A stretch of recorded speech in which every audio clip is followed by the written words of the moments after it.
अस्सलाम वालेकुम एवरीवन। कैसे हैं आप लोग? ठीक हैं। आज हमारा जो टॉपिक है आईजीसीएसई केमिस्ट्री कोर्स कोड 0620 हो। सबसे पहले हम लोग आईजीसीएसई को कवर करेंगे इंशाल्लाह। कॉन्सेप्ट वाइज हम लोग सारी चीज़ों को डिस्कस करेंगे और फिर उसके बाद हम लोग वन कॉन्सेप्ट क्लियर करेंगे। जैसे टॉपिक वन हमारा स्टेट्स ऑफ मैटर, हम इसको क्लियर करने के बाद हम लोग इसके टॉपिकल्स या जो आपके प्रैक्टिस क्वेश्चंस होंगे उसके ऊपर हम लोग प्रैक्टिस करेंगे। तो देखिए, आप लोगों को चाहते हैं कि आप अपनी आईजीसीएसई केमिस्ट्री के ऊपर फुल कमांड, और अगर आप डिस्टिंक्शन लेना चाहते हैं, ए स्टार लेना चाहते हैं, तो आपको चाहिए कि आप मेरी सारी की सारी वीडियोस को देखें। तो सबसे पहला टॉपिक स्टेट्स ऑफ मैटर होगा। तो अगर आप लोगों के जो जो कॉन्सेप्ट्स वीक हैं, आप इवन के मुझे कमेंट सेक्शन में भी बता सकते हैं कि इस टॉपिक के ऊपर वीडियो बनाया जाए। चाहे वो कोई भी टॉपिक हो, चाहे वो एएस का है, ए2 का है, जो भी बोर्ड है, एडेक्सल के बच्चे देख रहे हैं, ओसीआर के देख रहे हैं, क्यूए के देख रहे हैं, इवन के आईबी के जो स्टूडेंट्स हैं वो भी मेरे से कांटेक्ट कर सकते हैं। कमेंट सेक्शन में मुझे बता सकते हैं कि सर हमें इस टॉपिक पे वीडियो चाहिए, तो इंशाल्लाह मैं बना दूंगा फ़ौरन से। तो सबसे पहला टॉपिक है states of matter. So matters have 3 states. In IGCSE के अकॉर्डिंग हम लोग डिस्कशन करने वाले हैं। So solid, liquid, gas. So solid, liquid, gas के अंदर हम इनकी कुछ प्रॉपर्टीज़ को डिस्कस करेंगे, जैसे कि डेंसिटी कैसी होती है, arrangement of particles, movement of particles, energy of particles.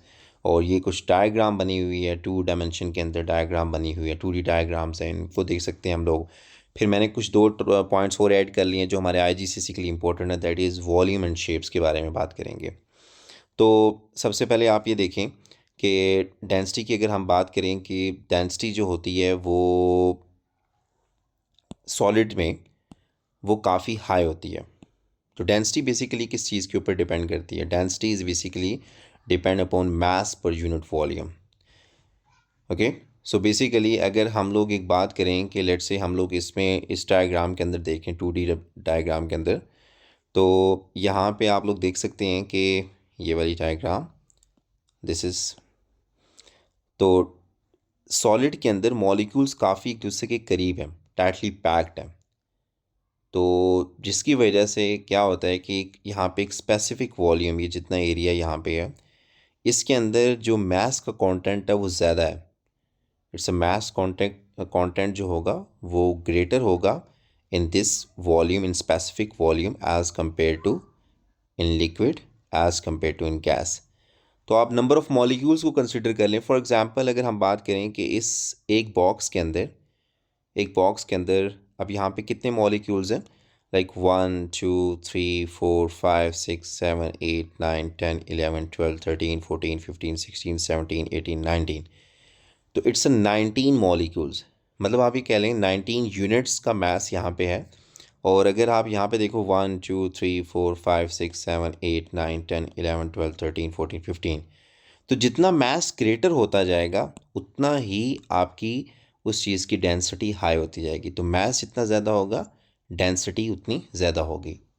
आपने यहाँ पे वॉल्यूम को एज अ कांस्टेंट रखा हुआ है, मतलब एक स्पेसिफिक वॉल्यूम के अंदर अगर मास का कंटेंट ज़्यादा होने लग पड़े तो इसका मतलब है उस चीज़ की डेंसिटी भी हाई होने लग पड़ी है।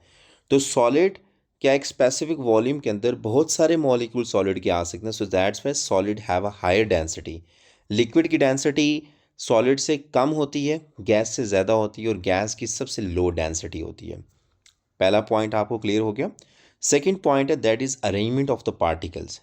अगर आप देखें तो सॉलिड के अंदर मॉलिक्यूल्स की एक रेगुलर अरेंजमेंट होती है। रेगुलर अरेंजमेंट के बाद मतलब मुराद ये होगा कि मॉलिक्यूल्स प्रेजेंट होंगे प्रॉपर ऑर्डर के अंदर। ओके, लाइक लेट्स से अगर यहाँ पे इन्होंने तो डायग्राम थोड़ी सी वो बनाई हुई है, तो मैं यहाँ पे अगर बनाऊँ, लेट्स से ये है, तो यहाँ पे मॉलिक्यूल्स क्या होंगे, एक प्रॉपर ऑर्डर के साथ होंगे। This is called the regular pattern. Okay, इस तरह। तो सॉलिड के मॉलिक्यूल इस तरह प्रॉपर एक रेगुलर ऑर्डर के साथ आपको नज़र आ रहे होंगे, लेकिन लिक्विड के अंदर आपको मॉलिक्यूल्स जो होंगे वो प्रॉपर ऑर्डर के साथ नज़र नहीं आ रहे होंगे। एक यहाँ पे है, यहाँ पे स्पेस देखें, यहाँ पे कितनी स्पेस है, यहाँ पे स्पेस और ज़्यादा हो चुकी है, यहाँ पे कम है, यहाँ पे ज़्यादा है, यहाँ पे कुछ और स्पेस है, यहाँ पे कितनी और स्पेस है। तो it's not a regular, it's a irregular, you can से। So regular arranged Okay, it's a regular pattern arrangement of the particles. Molecules are regular arranged in solid state, and molecules are randomly arranged in the liquid state, and gas के अंदर भी molecules are randomly arranged in the gas state. तो ये आपने छोटे छोटे points आपने लिखने होते हैं. मूवमेंट ऑफ पार्टिकल्स की बात करें कि मॉलिक्यूल्स की मूवमेंट कैसी होती है, तो सॉलिड के अंदर आप देख सकते हो कि मॉलिक्यूल्स इतने टाइटली पैक्ड हैं, एक दूसरे के इतने करीब हैं कि वो अपनी जगह से मूव नहीं कर पाते. तो इस वजह से वो सिर्फ क्या कर सकते हैं, वो वाइब्रेट कर सकते हैं. So molecules have vibration. Okay, molecules have vibration motion you can say कि इन सॉलिड स्टेट. तो मॉलिक्यूल जस्ट अपनी फिक्स पोजीशन के गिर्द क्या कर देंगे, वाइब्रेट करेंगे. बट इन लिक्विड के अंदर बात करें तो उनके दरमियान थोड़ा सा गैप है, मॉलिक्यूल्स के दरमियान थोड़ी सी स्पेसेस हैं उनके दरमियान, तो वो मॉलिक्यूल्स क्या कर सकते हैं, वो मूव कर सकते हैं आराम से. यहाँ पे वाइब्रेशंस होगी, लिक्विड के अंदर मूवमेंट होगी, मतलब molecules are move around each other. तो गैस के अंदर तो आपको पता स्पेस बहुत ज़्यादा है, तो इस वजह से इनके अंदर तो मॉलिक्यूल्स बड़े क्विकली मूव करेंगे इन ऑल डायरेक्शन के अंदर. So on the basis of kinetic energy, on the basis of movement, so यहाँ पे मॉलिक्यूल्स मूव नहीं करते. So molecules have low energy, क्योंकि हमें पता है कि अगर एक चीज़ अपनी स्टैटिक पोजीशन पे है, लाइक रेस्ट फॉर्म में है, तो हम कहेंगे कि यार इसकी एनर्जी काफ़ी लो है. अगर एक स्टूडेंट है, लाइक लेट से वो काफ़ी थक गया है और वो बैठ चुका है, तो हम कहेंगे यार अब इसकी एनर्जी काफ़ी लो हो चुकी है.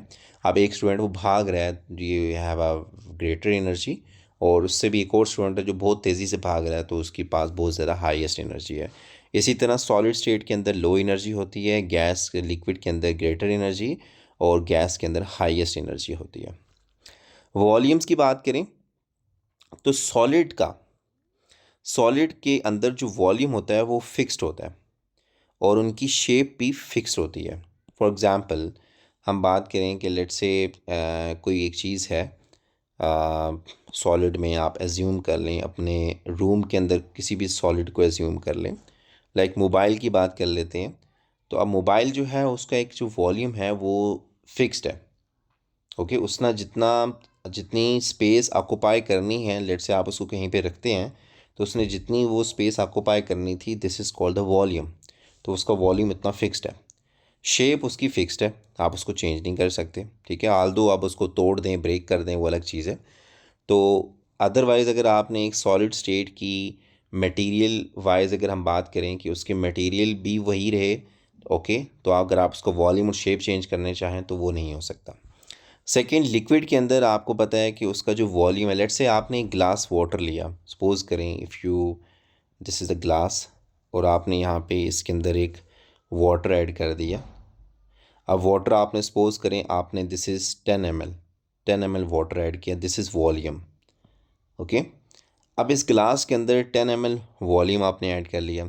अब आप एक काम करें, आप एक बाउल ले लें, उस बाउल की शेप कुछ इस तरह होगी. Okay, like that. आप इसी वॉल्यूम को, मतलब इस 10 ml वाटर को इस ग्लास से इस बाउल के अंदर शिफ्ट करें. जब आप शिफ्ट करेंगे तो फिर क्या होगा कि यहाँ पे जो वॉल्यूम होगा, वॉल्यूम आपका कितना रहना है, वो 10 ml ही रहना है, क्योंकि जितना आप पानी वहाँ से वाटर यहाँ से यहाँ पे शिफ्ट कर रहे हो उतना ही होगा. सिर्फ क्या होगा कि यहाँ पे अब आपकी जो शेप है, पहले उसकी शेप ऐसे ग्लास की फॉर्म में थी, अब उसकी इस बाउल की फॉर्म में होगी. तो जो कंटेनर की शेप होती है हमेशा लिक्विड उसी की शेप अडॉप्ट कर लेता है. सो 10 ml वाटर जो होगा वो इस बाउल में इस शेप में आ जाएगा. तो shapes not fix but volume is fixed. Gas की बात करें तो गैस का जो वॉल्यूम होता है वो भी फिक्स नहीं होता, और शेप भी फिक्स नहीं होती. लाइक फॉर एग्जांपल अगर आपने गैस को एक छोटे सिलेंडर के अंदर सपोज कर लिया, एज्यूम करें आपने उस गैस को छोड़ा हुआ है, ठीक है, तो उसका जो वॉल्यूम होगा वो जितना सिलेंडर का एरिया है, ठीक है, जितना उसका वॉल्यूम है उतना ही होगा. अगर लेट से मैं कहता हूँ एक सिलेंडर है, गैस का सिलेंडर, उसके अंदर 1 किलोग्राम गैस आ रही है, तो अब एक बड़ा सिलेंडर है तो उसके अंदर भी आप 1 किलोग्राम गैस ही शिफ्ट करें, ठीक है.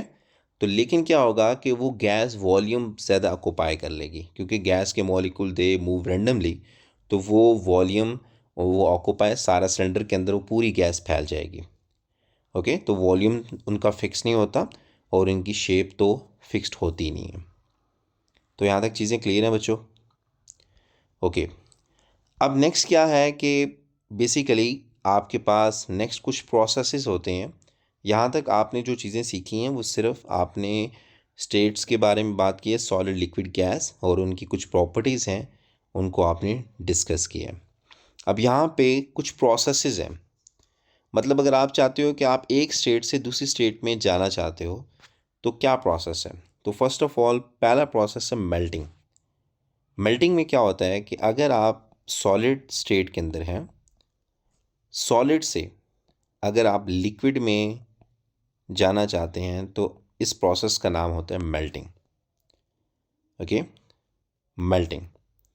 तो इसमें अगर हम आपको लाइक दें कि अगर लेट से आपके पास एक वाटर है, वाटर अगर आपका सॉलिड स्टेट के अंदर है, ये जो मैं वाटर के साथ पैरेंथेसिस ब्रैकेट यूज़ करता हूँ, ओके, पैरेंथेसिस ब्रैकेट इसको कहते हैं ये, और इसके अंदर मैं एस लिखता हूँ तो ये स्टेट सिंबल को रिप्रेजेंट करता है कि वाटर सॉलिड स्टेट के अंदर प्रेजेंट है। और अगर हम इस वाटर सॉलिड को कन्वर्ट करें वाटर लिक्विड स्टेट के अंदर, ओके, तो ये सॉलिड से लिक्विड में कन्वर्ट हो रहा है। लाइक अगर आप इसके एग्जांपल का आपको पता है, आइस से वाटर की तरफ आएँ, आइस आपके पास सॉलिड स्टेट में होती है, अगर आप उसको मेल्ट करें, ओके, उसको आप ओपन एटमॉस्फेयर में रख दें तो आहिस्ता से मेल्ट होती जाएगी, तो वो लिक्विड में कन्वर्ट हो जाएगी। So this is called melting. तो मेल्टिंग आपने अपनी डेली लाइफ के अंदर देखा होगा कि अगर आपने आइस रेफ्रिजरेटर से बाहर निकाली और उसको ओपन एटमॉस्फेयर में रख दिया तो वो मेल्ट होना स्टार्ट हो जाएगा।